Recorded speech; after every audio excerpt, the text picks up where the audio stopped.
प्रत्येकाच्या घरी ते जाऊन दर्शन देतात आणि त्यांना जे काही यथासांग त्यांची इच्छा असेल त्याप्रमाणे त्यांना अन्नदान करतात आणि ते अन्न घेऊन येतात.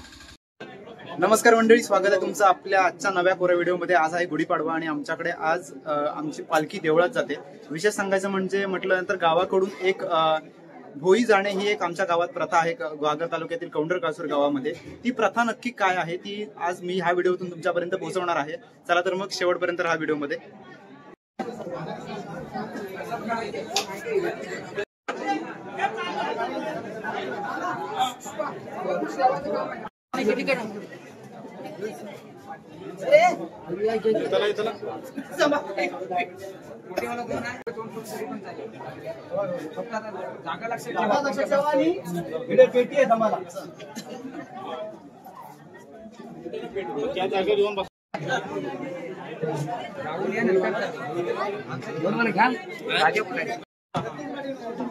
मोठा कोण आहे? मोठा मोठा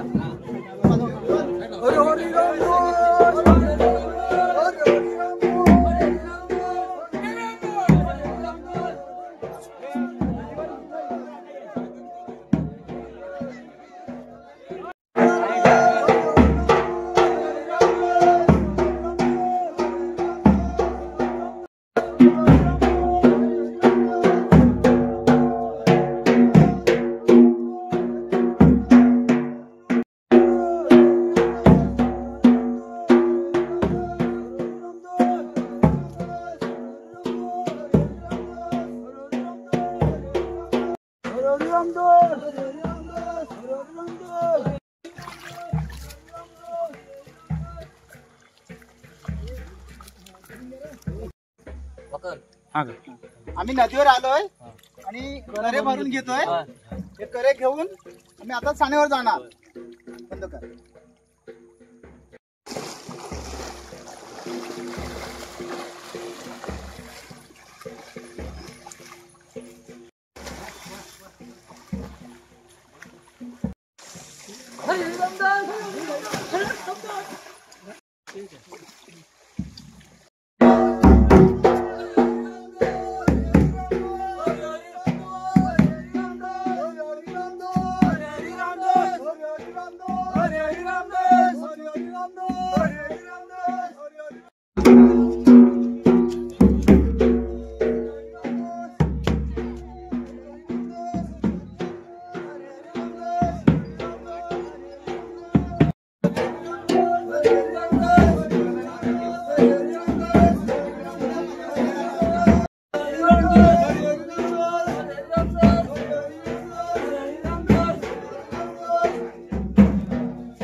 तर मंडळी नमस्कार. आता आपण पाहतोय भोई जाण्याची प्रथा म्हणजेच नक्की काय, अजून भोई म्हणजे काय याच्याबद्दल आपण थोडक्यात समजून घेऊ. आपल्यासोबत काही ग्रामस्थ आहेत, त्यांच्याकडून आपण पटकन समजून घेऊया. काका, आपल्या आता ह्या भोई जाण्याच्या प्रथेसंदर्भात जर सांगायचं झालं तर थोडक्यात तुम्ही काय सांगू शकाल? थोडक्यात सांगायचं तर आता भोई म्हणजे प्रथम आधी शिमगा आपण म्हटला जातो.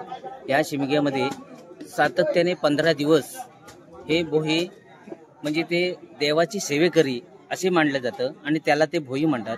भोईचा अर्थ असा की ते 6 देव, आमच्या गावचे 6 देव आहेत, त्या 6 देवांचा एक एक त्याला भोई म्हणतात, त्याला दास म्हणतात, त्याचा सेवेकरी म्हणतात, असेही अनेक नावांनी त्याला संबोधलं जातं.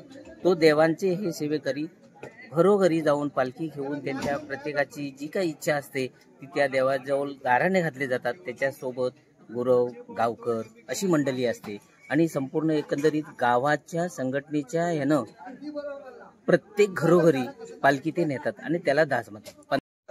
15 दिवसाची कारकीर्द संपल्यावर शेवटच्या दिवशी पाडवा म्हणजे गुढीपाडवा असतो. त्या दिवशी आनंदाच्या दिवशी प्रथा आहे, अगदी शक्य तेवढा अगदी पाडव्याला देव आपला देवळात गेला पाहिजे असा नियम पण आहे.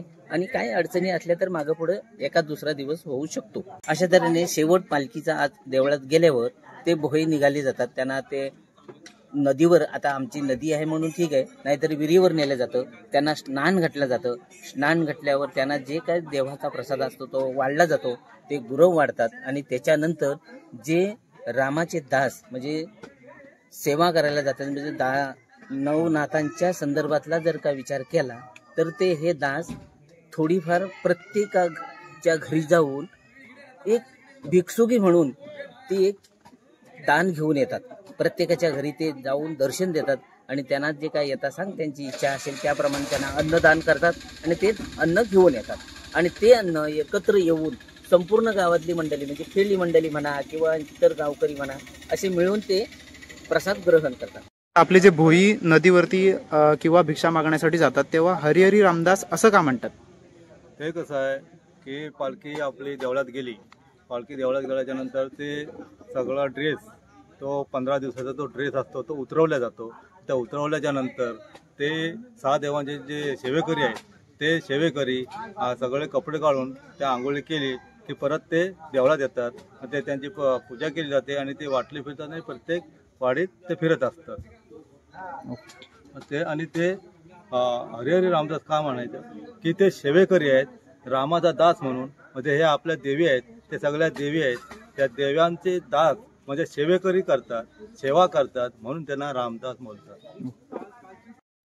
तर मंडळी, अशा पद्धतीनं भोई जाणं ही प्रथा गेल्या वर्षी आपण कव्हर केली होती, पण परिपूर्ण माहिती देता आली नव्हती. पण ह्या व्हिडिओच्या माध्यमातून तुमच्यापर्यंत ही माहिती पोहोचवता आली. व्हिडिओ कशी वाटली नक्की कमेंट करून सांगा आणि अशा तुमच्या गावातल्या प्रथा शेअर करा. आणि आमच्या घागर तालुक्यातील कौंडरकासूर गावातील भोई जाण्याची ही प्रथा अशा प्रकारची होती. ही व्हिडिओ इथेच सांगता होते. Thank you so much.